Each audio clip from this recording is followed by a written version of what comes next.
me get the mic. Honey, I got something to say. Ooh, I like that. Can you turn that up for me?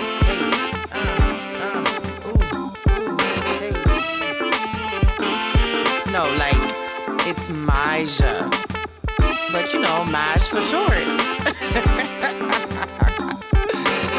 Ask Maj. What's up? What's up? It's your girl Maj, and we are back with another episode of Ask Maj, the podcast, where I am spilling all the real tea.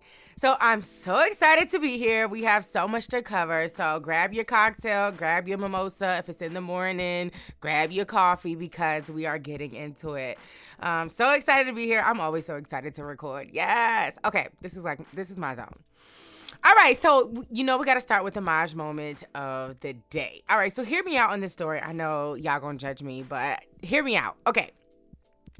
Not too long ago, it was a really nice day, and I was walking outside, and there's this trail near my house. And along the trail, there's this river, and this is where, like, turtles hang out. This is, like, the turtle hangout. And so they have, like, all of these benches along this area. It's really nice. It's a park area. So I sat down just to kind of take a look and relax by the river. It was such a nice day. And I mean, turtle watching is cool. but so in the middle of the river, towards, I guess, more of the shallow part of the river, there are these blocks. And I guess the turtles use the blocks as like stations to like sunbathe. Now, I didn't do any research on the turtles. I don't know what they were doing, so I'm just gonna call it sunbathing. But so there's plenty of turtles in the water, and then like I said, there's these blocks, and the turtles use these blocks to sunbathe. But the turtles have to get onto these blocks to sunbathe, and it's a challenge for them. And I only say that like just observing. So typically, from what I saw, there's like one turtle who like gets up there, and then you have like, other turtles that kind of come after them, do the same thing on different blocks. So there was this one turtle, and he was like getting on this block, and I watched him the entire time from like when he like laid eyes on this block to, when he was like working his way to get on top of this block. I watched him. And when I say he struggled, like he kept going and then he would fall back into the water, and he kept going and then he would fall back into the water. And it was so funny because I'm like sitting on this bench, like cheering this turtle on, like, oh my gosh, you could do this. Like, come on, don't give up. Like, try again. And you could tell, like, his shell was getting away a couple times, and just things were just getting in the way. And he just kept on, trying. And every time he tried, he would try a different way, like a different angle, a different side of the block to get up on, another way to hold his shell. It was actually very interesting. But anyway, so like I said, I'm on the bench like cheering this turtle on, like, yes, please, come on, you got this, don't give up. So finally, after like 3 or 4 tries of like trying to get on this block and falling back into the water, he makes it onto the block.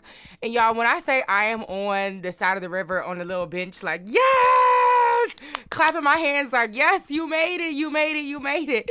It was so funny. I'm like, this little turtle don't even know me or know anything about me or does not care anything about me. But anyway, I wanted to use this as a Maj moment. And that moment really, really stuck with me. I wanted to use this as a Maj moment. And I want to say, don't give up. And that's so cliche, but I want to add this onto it. Sometimes your purpose is not just for you. Sometimes your purpose is beyond you. And so I say that to say, don't give up because there's somebody always watching. So first you have me, right? I'm in the corner. He doesn't know me, he doesn't know that I'm even there, but I was rooting for him the whole time, like clapping my hands, shouting for him, like, come on, you could do this, I looked a little crazy on the sidelines, but that's not the point. Hear me. So yes, I'm rooting for this little turtle, like, come on, you can do this. So one, like I said, your purpose is bigger than you. So don't give up because you have people watching. So you have those people who are rooting for you, right? People you don't even see. that are rooting for you, people that you are inspiring and you don't even know who they are, but they're rooting for you to make it where you want to be, to achieve your goals. That's number one. Number two, the other people that are watching you are the people who are going to come behind you. So after that turtle made it onto the block, then several other turtles picked their blocks and they climbed onto the blocks as well. So you have the people who you don't know who are rooting for you, and then you have the people that you are paving the way for. So understand that your purpose is bigger than you. Sometimes your purpose is not just for you, it's for you to bless somebody else. It's for you to inspire somebody else. So the idea is not just to not give up, but don't give up because people are watching. Somebody is always watching. And your purpose and the fact that you don't give up is going to inspire somebody else. So yes, my moment of the day is don't give up. Somebody is always watching, and understand that your purpose is bigger than you. So yes, go and tell your friends that. Go and tell your mom that. That's the my moment of the day from me turtle watching. Okay. So yes, let's get into it because we have so much to cover. All right. First of all, a feel-good moment, right? I don't know if y'all saw that Kirk Franklin and Fred Herman. See, you know what? I'm thinking about animals.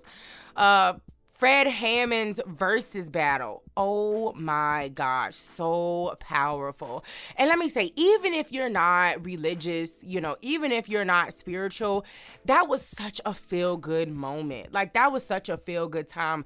I was in my room, jamming, watching the live, and it just felt so good because, right now we're living in these uncertain times. Things are crazy. People are stressed. People are angry. And it just felt good to really go back home and talk to God, to really go back home and worship God. And not to get preachy, but it just felt so good.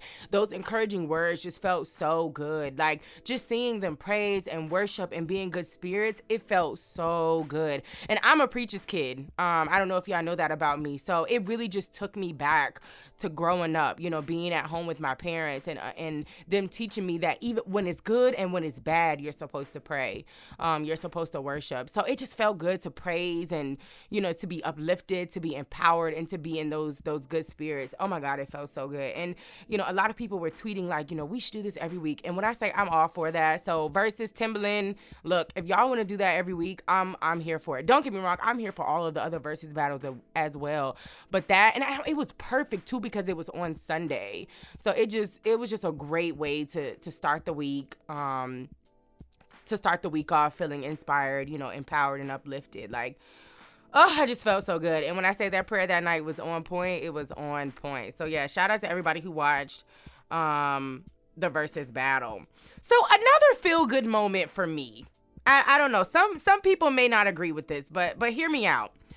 Let me give a little background too, just so you understand my thoughts. A lot of people have been throwing around on Twitter and on Instagram this word, right? Performative, right? Because they've been seeing people do the electric slide with cops and cops kneeling and, today is Sunday. So what's today? Today's Monday. I'm recording on Monday. And so we saw Nancy Pelosi and the Democratic Party kneeling with the kente cloths. So a lot of people have been throwing this word around, performative. And the thing about it is I completely understand. I completely understand that people see this as a performance, and as not as a true, genuine act. So I get it. But last week, the mayor of D.C., Muriel Bowser, had a mural painted on 16th Street Northwest in D.C., and it was painted Black Lives Matter in yellow. And this is the street that's leading up to the White House, 16th Street Northwest. And not only did she paint the mural of Black Lives Matter in yellow, but she also changed that street to Black Lives Matter Plaza. So there was mixed reviews from what I saw on social media. Again, a lot of people thought this was this performative action. A lot of people were like, we don't want that. We don't want this. We want action. We want, policy. We want, legislation changed. And here's the thing. I agree with all of that.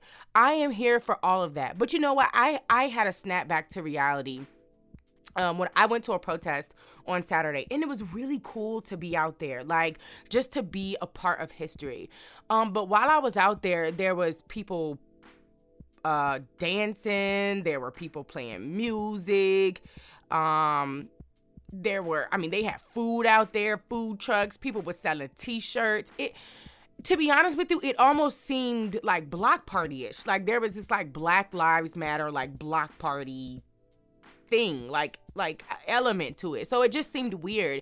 And it's almost like, I've never been to a protest and I see, everything that's happening on social media. And to be honest with you, I didn't think it was supposed to be fun. You know what I mean?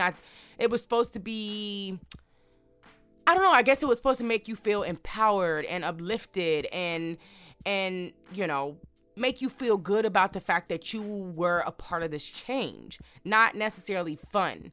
But one of my sisters had to remind me, like, yeah, it might seem block party-ish, but understand we still need things to keep our spirits lifted, right? So the music, the dancing, we're still here. Although we are protesting, we're still here to celebrate Black culture.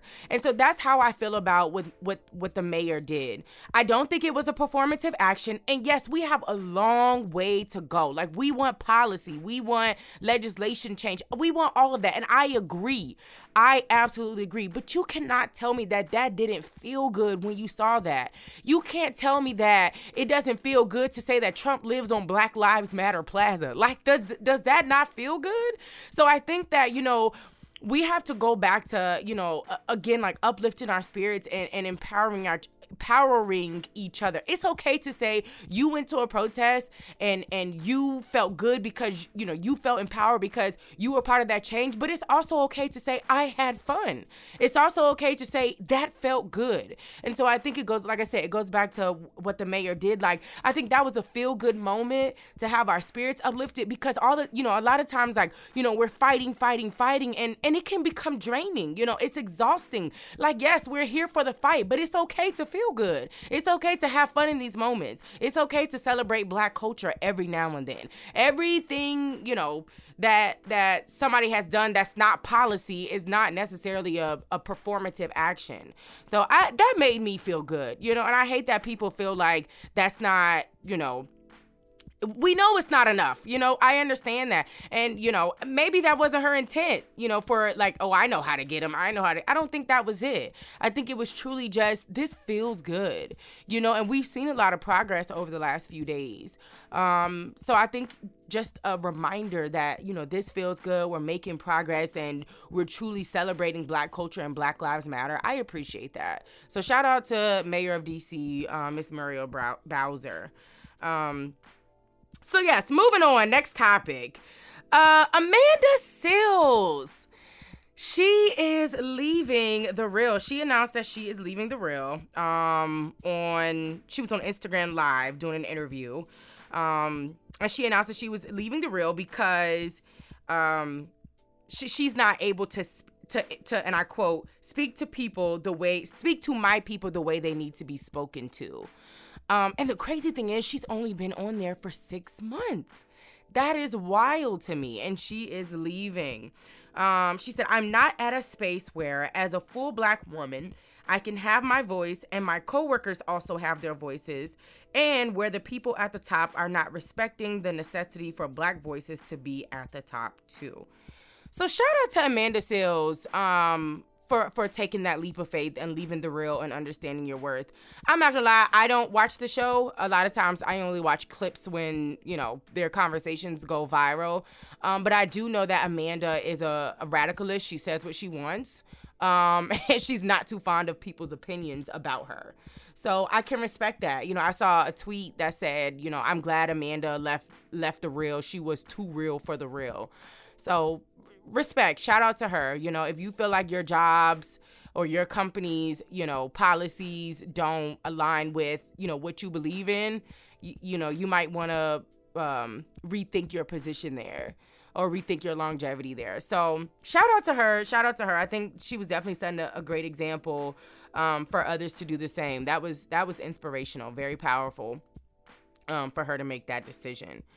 So next, question of the day. And I wanted to push this back because I got some very interesting feedback from the question that I posted. So a little background. Asian Doll posted a tweet not too long ago calling out colorism in the black community. This is what she said. A lot of light-skinned girls posting Black Lives Matter like you hoes not racist too. Y'all bullied dark-skinned girls all our life thinking y'all was better than us, talked about our skin color, called us monkeys, you hoes, fraud, but keep spreading fake love, you hoes will never understand us. So she mad. The second tweet said, light-skinned BITCHs, way evil and jealous to dark-skinned girls than the white folks, but that's a different racist topic. So a couple of people responded to her. I'm going to read just a couple of responses. Miss Aaliyah J responded and said, what Asian Doll said is her truth. And if you're going against her over her experiences that was not directed at you, you're probably one of the people who have bullied a black girl for being dark-skinned. Right now you feel guilty about it, so you're defensive. Just wear the shoe, baby. This was interesting too. She said, this is still Aaliyah J. She said, for those of you who are trying to silence the black girls of a darker tone by saying, but light-skinned black girls get bullied too, while they're speaking out, understand that what you're doing is almost like white people saying, but all lives matter when black lives are the topic. So she went on a ramble. I'm not going to read the rest. But Queen Naja also came out. And she responded, she said, colorism does exist in both light and dark people. We need to address exactly what colorism is, but just at the right moment. So I posed a question on my Instagram page. Do you believe colorism exists in the black community? And a couple of comments stuck out to me. One young lady says, it does. I even find myself saying I prefer dark chocolate men, even though it's not right. I'm learning to unlearn the whole preference thing. I also believe that it's gotten better for women, but then I remember the people I surround myself by only make up a small percentage of the black community, and there are still people who haven't been exposed to more positive things. With that being said, people with less exposure to the awakening of the black community will continue to practice things they've been taught, like believing lighter people are superior. I hope my words make sense. Another one said, and I'm going to touch on that in just a second. Another young lady said, this was interesting as well. She said, absolutely. We see it in music videos all the time. The lead vixen is generally a woman with lighter skin. Growing up, I always heard about how black men wanted red bones. But if we really have this discussion, we have to talk about the brown paper bag test and how even before that, white slave owners pinned slaves against each other and created ranks based on complexion. So this was all interesting to me. And before I get into my take, I want to read the definition of colorism that I found. Okay. Colorism is prejudice or discrimination against individuals with a dark skin tone, typically among people of the same ethnic or racial group. Okay, so let me see. For y'all who are listening, if you don't know who I am, I'm light skinned. Let me say that before I get into my thoughts. All right, so the question I posed, does colorism exist? Do I believe that colorism exists in black community? Absolutely. Absolutely, colorism exists in the black community. And if we go back to the definition of colorism, prejudice against people with darker skin toned, I think we've seen that, right? We've seen that all throughout our lives. We've seen that growing up. We've seen that, in basically every aspect of our life. We've seen that in school because the dark-skinned girls got bullied.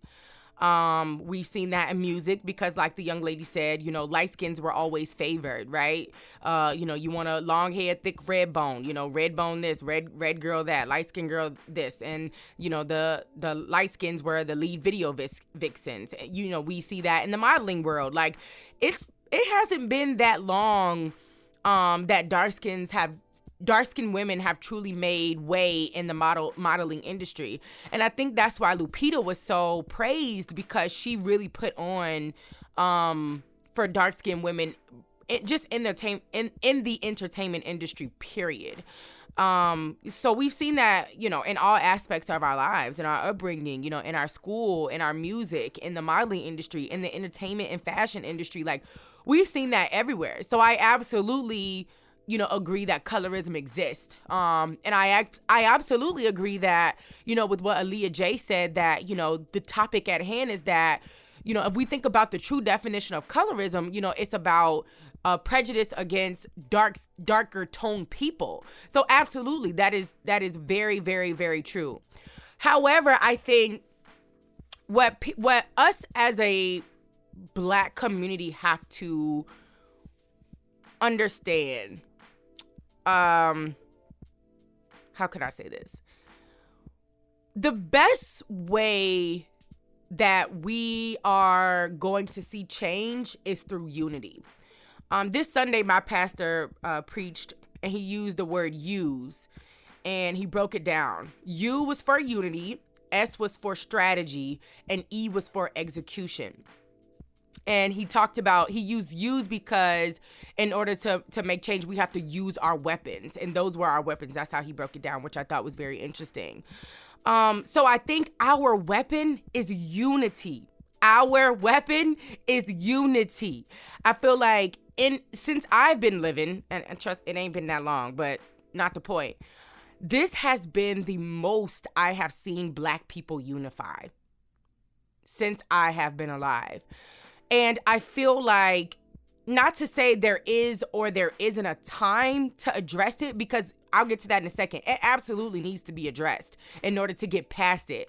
However, I feel like we have to unify. And I think there's a way to address this issue without it breaking us up as a collective. And I think that may be one of our biggest challenges, is the fact that the things that we want to address are the same things that end up tearing us apart. So as a community, we need to learn how to address these things without them tearing us apart. So yes, and this is not to say, I completely agree that, darker skinned women are who are the topic right now. But I can say, as a light skinned woman, I have been bullied, not because I'm necessarily light skinned, but because I'm not Black enough. So I wouldn't call that colorism. However, I think there's a deeper rooted issue within the Black community. And I think that goes back to unifying, because at the end of the day, guess what? It's us against them. Another thing my pastor said on Sunday was, in order to be delivered externally, we got to be delivered internally. So it goes back to us being unified, us moving as a collective, us uplifting each other. So we've seen on Instagram and Twitter and social media about pushing Black businesses. That's how we come together. That's how we create change. That's how we push change. That's because let me say something. If Black people really, really, really unified and came together as one, we would be unstoppable. I mean, financially, mentally, all of that. Like, married Black, all of our money goes into Black businesses. We're uplifting each other. Black teachers, Black principals, Black doctors. I mean, Black everything. Like, if we really, really, really, really came together, we would be absolutely unstoppable. And you heard it here first, but to be honest with you, I feel like that's what white people are scared of. That's what the police are truly, truly scared of, is us really, really uniting. And I think that, again, one of our biggest challenges, the fact that we create these smaller issues within our community that tear us apart. Everything don't need to tear us apart. We can address these things, figure out a solution, move on without it breaking up the Black community. Like, I get it, so-and-so been bullied in high school. So-and-so was bullied for her skin. So-and-so was bullied for this. Right. But guess what? We are carrying that generational trauma, generation after generation after generation after generation. And I think it's I'm glad that the young lady who posted under my post, she said, we got to go back to the brown paper bag test. And that's so true, because understand that colorism was something that started before we were educated, before we knew what colorism was. And it really, it goes back to white being, or lighter, or white being more superior than Black. So if they've already taught their own to hate us, why are we teaching our own to hate us? We are all we've got. So again, I think it's important to address these issues because that's how stuff gets solved. That's how stuff gets resolved, is addressing the issue. Me and my friends have this joke. We always say the first step to recovery is admitting, right? So if you're dealing with a guy or whatever, the first step to recovery is admitting. So the first step to recovery or moving past this is addressing it. But that doesn't mean breaking up the community. You know what I mean? That doesn't mean making a fool of ourselves on social media, calling each other names. Like that doesn't mean that. We can address these things without there being hostility and tension and division. Because that's what the opposition wants, is division. So I definitely think that, we gotta address these things, come up with a solution and then move past it. But we can't keep loathing in these issues that are continuously breaking us down and tearing us apart. We'll never make progress that way. And so another thing I wanted to touch on was the young lady mentioned preference. And I'm a little two-sided on this because here's the thing. A lot of people consider if a black man likes, or regardless, a black man or a black woman likes, her preference is light-skinned men or her preference is dark-skinned men, it's rooted in colorism. So here's the thing. I'm 50-50. I do feel like, that can be rooted in colorism and social conditioning. Because if we go back to, the industries that we look up to, if we go back to the influencers that we look up to, and they talk about red bones and light-skinned girls and all the, the women in the videos are light-skinned, yeah, you're kind of preconditioned that that's what's pretty. You know what I'm saying? So yes, I do feel like in some instances it can be, a person's type as it relates to only dark-skinned women or only light-skinned women or only dark-skinned men, can be rooted in social conditioning and colorism. However, like I said, I'm split 50-50 because I don't think that's the case always. I think that your type is shaped from, your upbringing and your personal experiences. It's like this. I don't like white men. In a sense of dating, I'm not going to date white men. That's not my preference. I like black men. I'm going to marry a black man. I'm going to have a black child. I am not interested in white men. However, that doesn't make me racist because I don't like white men.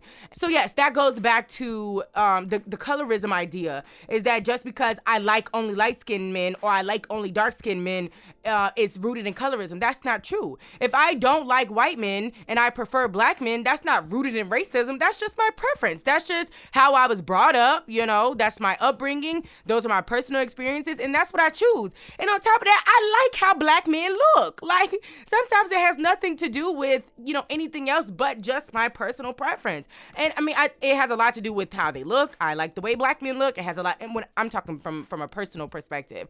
But I'm also a strong black aggressive woman, and I don't think a white man could handle me. It doesn't make me racist. I love white people, but I want to marry a black man. I am interested in black men, and I don't think that my perspective is rooted in colorism or social conditioning.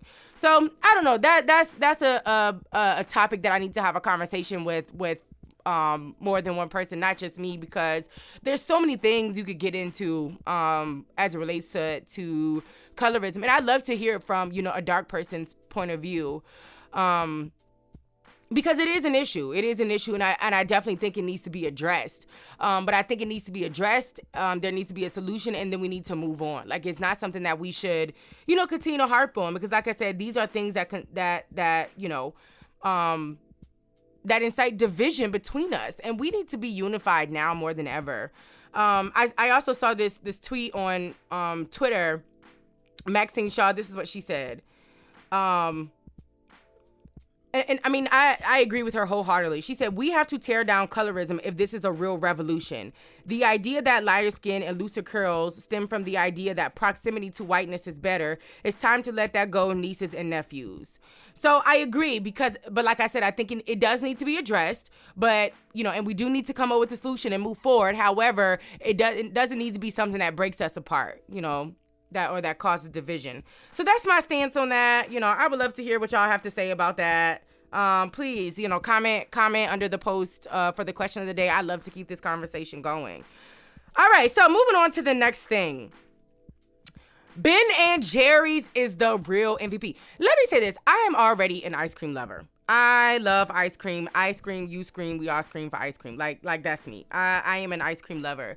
And so Ben and Jerry's has truly taken the cake. So a lot of people have been calling out companies, organizations, celebrities, influencers, and all these people, to make statements. We want to know what y'all got to say. What is your stance? How are you dealing with this internally and externally? When I say the black people and cancel culture are coming for these people, they are coming for these people, and there are no cut cards.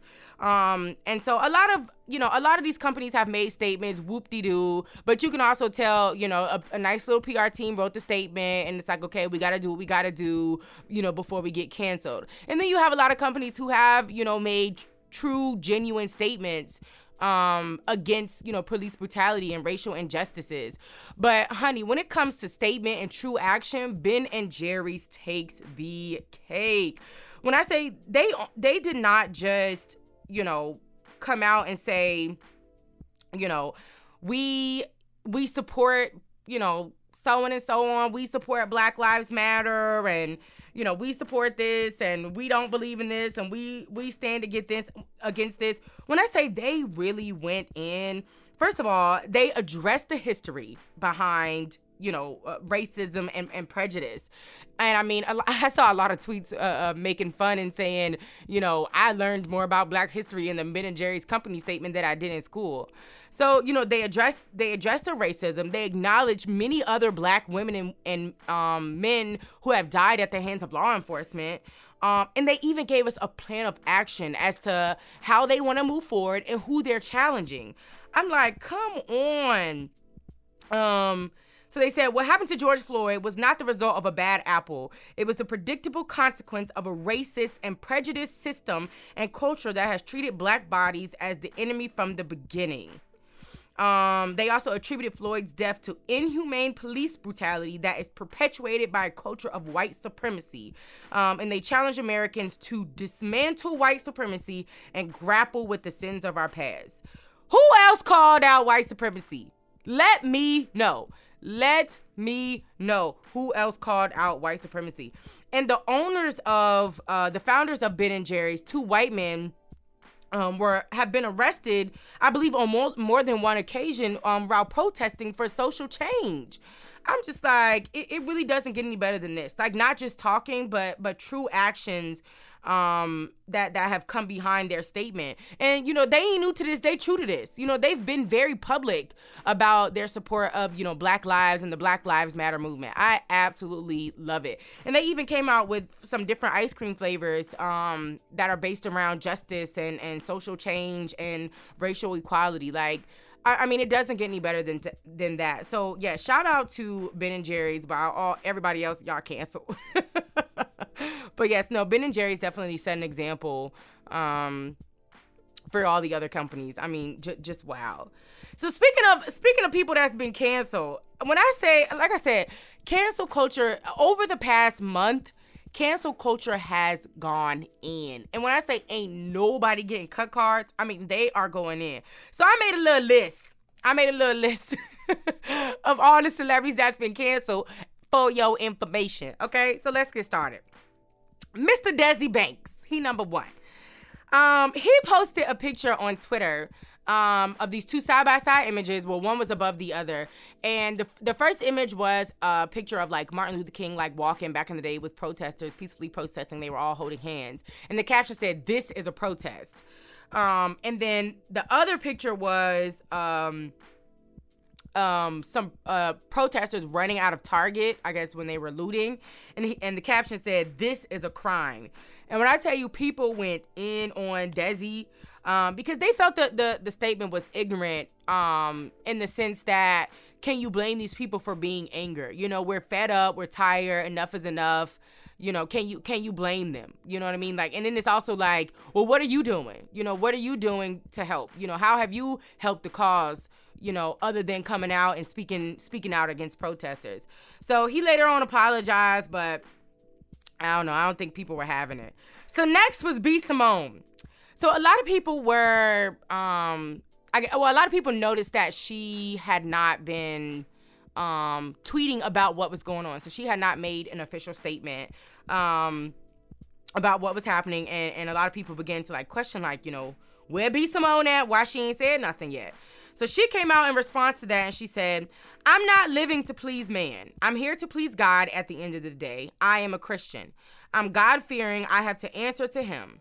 I'm going to ask myself, what would Jesus do, not what an angry black woman do. I am angry, but I am also trying to be godly. And woo, child, when I say people went in, well, first they questioned her position as a Christian, which I was like, ooh, child, y'all doing something. So they questioned her position as a Christian. And then they questioned the whole angry black woman. So it's like, oh, so you're saying that people who are protesting, people who are looting, people who are, angry, this is what angry black women do. So people went in on her, for that as well. And when people deemed her canceled, she said, I'll never be canceled. I'm doing my part, period. I don't need Twitter's validation. All right, next, Miss Tokyo Jets. She's a new rapper. Okay, she really tried it. Like, this was extremely careless. So there was a video that surfaced. She's in this room with her hairstylist. I think his Instagram is like I Am Hair Physician or something. He's an Atlanta hairstylist. And in the video, she's choking him. And you could hear her say, I'm about to George Floyd, yo, MFNASS. And people went in. That was so careless. I mean, that was so careless. And in this sensitive time, in this intense time, no, ma'am. Like, there was absolutely no excuse for that. This is not, or ever, a time to make jokes about a man's murder. So, she later came out and apologized, and she was in tears. And I don't know, maybe it was genuine, but that was beyond careless. I mean, beyond careless, especially as a newer celebrity, a newer influencer trying to, move up. Sis, that is not a good look. So next, Virgil Abloh. I think I pronounced it right. He's the creator of Off-White. This is so funny because Twitter has really turned him into a meme. He posted that he gave a $50 donation for kids in the streets that needed bail funds during the protests that were happening across the country.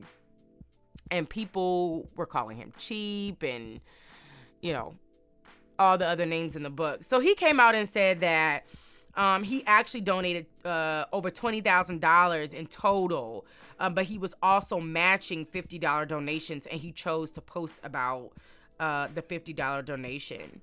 And people just still were not having it. So he later on apologized, and he said he apologized for his contribution, and I quote, appearing to some as if that was my only contribution to these important causes. Again, like I said, people were not having it, and now people have on Twitter, people have changed his name. Or no, they changed 50 to Virgil. So when people tweet, and they're talking about the number 50, instead of putting 50, they put Virgil. Oh my gosh, somebody tweeted the other day and was like, can't go Virgil with no hope, like the Drake line. When I say I died, y'all, like, y'all have gone in on this man. So yes, he's canceled, according to the culture. Next on the list, Shamik Moore. So Shamik Moore went on this rant on Twitter shortly after everything happened around George Floyd. I mean, he went on this rant. He went in. He started with, I have a very strong opinion that the black community hates to hear but needs to hear. We need to learn how to deal with the police or racism because this is the part of the scenario we have failed to fix. He also said, we have to work on our community before blaming everything on racists and police. 1, there is still black on black violence that needs to be addressed. And 2, if we know that the wrong white person could change our whole life with a false accusation. So people went in. He tried to clarify his thoughts. He then took it to Instagram Live, where he messed it up even further. And during the Instagram Live, he suggested that Rosa Parks could have ridden in a black-owned taxi instead of taking the bus in 1955. Yeah, that didn't go over well. Shamik, that Mr. Moore, I think that the culture has canceled you, and good luck coming back from that. Next, Future's boo, Miss Lori Harvey. So Lori's friend's store was looted in Atlanta. And And Lori came out and criticized protesters for looting her friend's store. She said, Atlanta, y'all took it too far last night. My heart is so broken for my friends. I know how hard you guys worked to build Saks Deluxe from the ground up, 2 black women, and I can't even imagine the pain of watching it get destroyed like that for absolutely no reason. I'm so sorry this happened to you guys. The looting of Saks Deluxe was absolutely senseless and disgusting. So I think first a lot of people were upset because this was her very first statement regarding just everything that's going on in the world. So people were like, okay, this is your first statement and you decided to criticize protesters. Okay.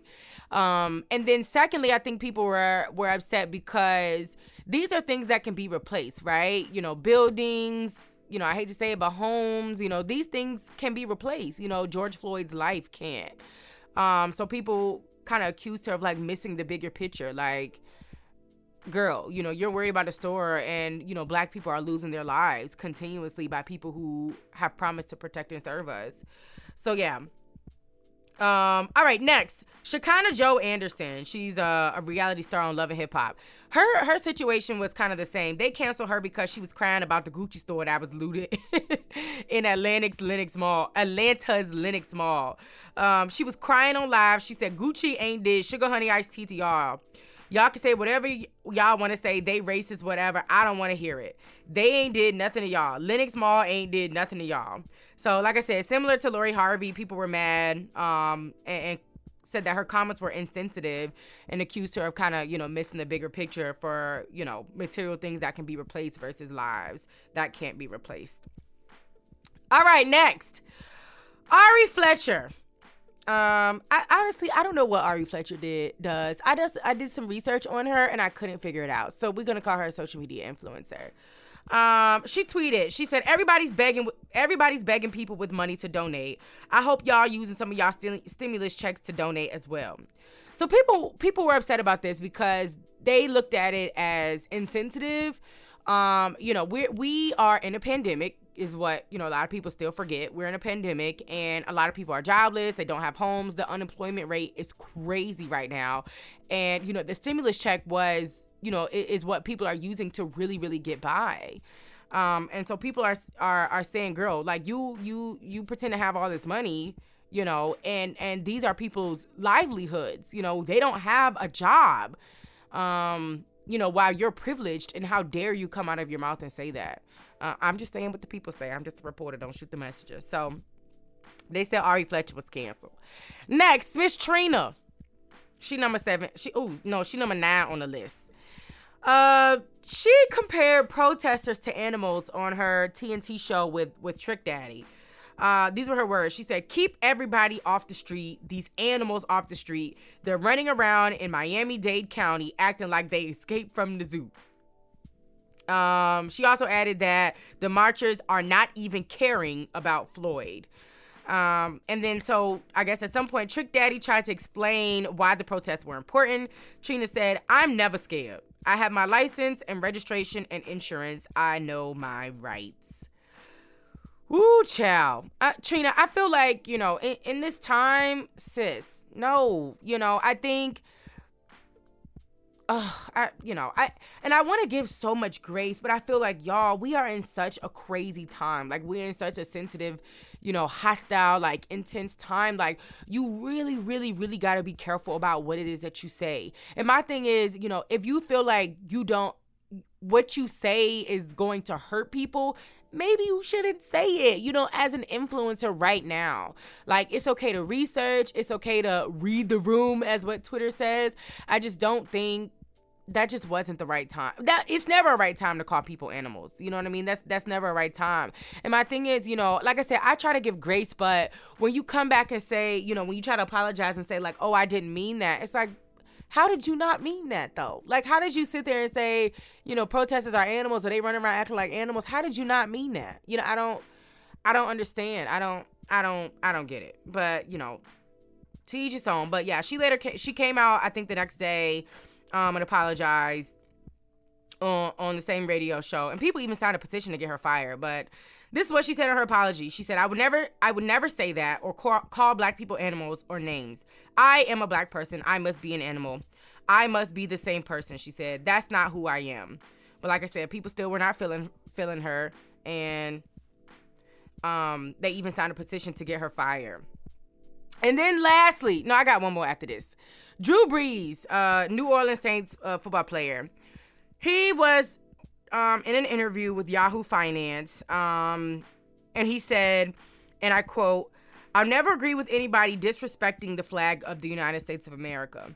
I envision my two grandfathers who fought for this country during World War II, one in the Army and one in the Marine Corps, both risking their lives to protect our country and try to make our country and this world a better place. So every time I stand with my hand over my heart looking at that flag and singing the national anthem, that's what I think about. Yeah. I try to give grace, but in these times, there's just no excuse. Like, how did you not think that was not insensitive? But just like with your platforms and how much influence and power you have, like, how do you not see that as insensitive when it comes out of your mouth? He's been apologizing since he said that. His first apology, he admitted to completely missing the mark. And I'm like, yeah, you think? You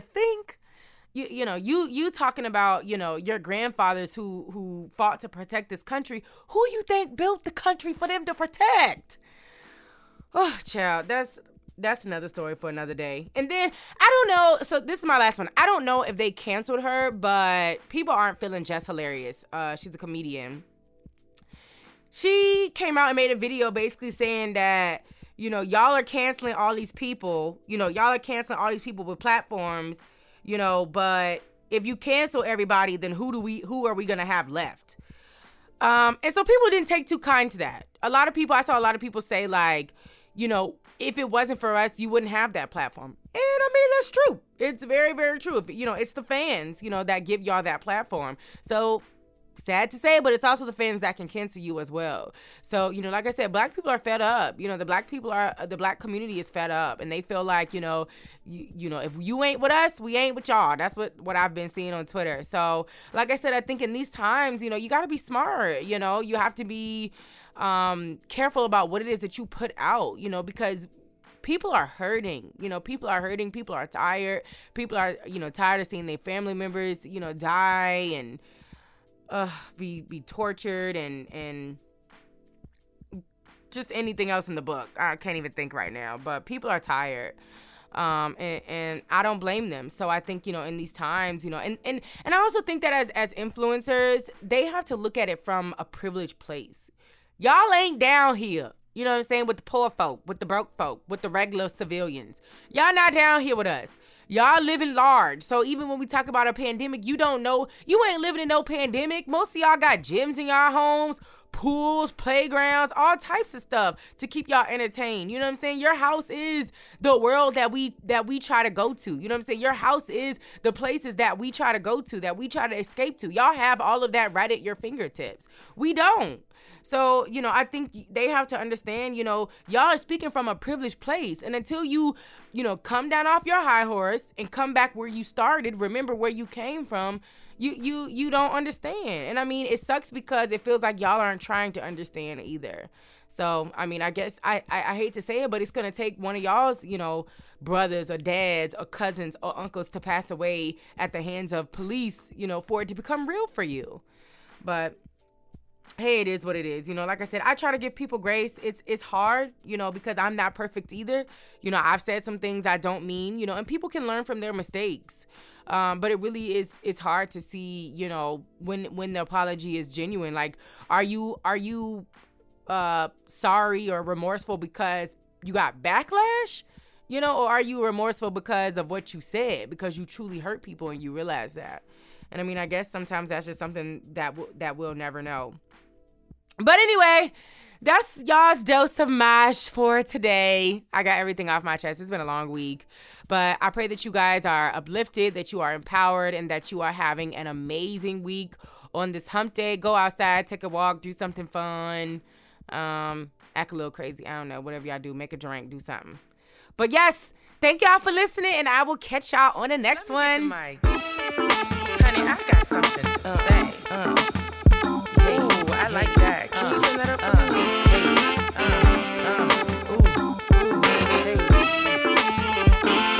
No, like, it's Maja.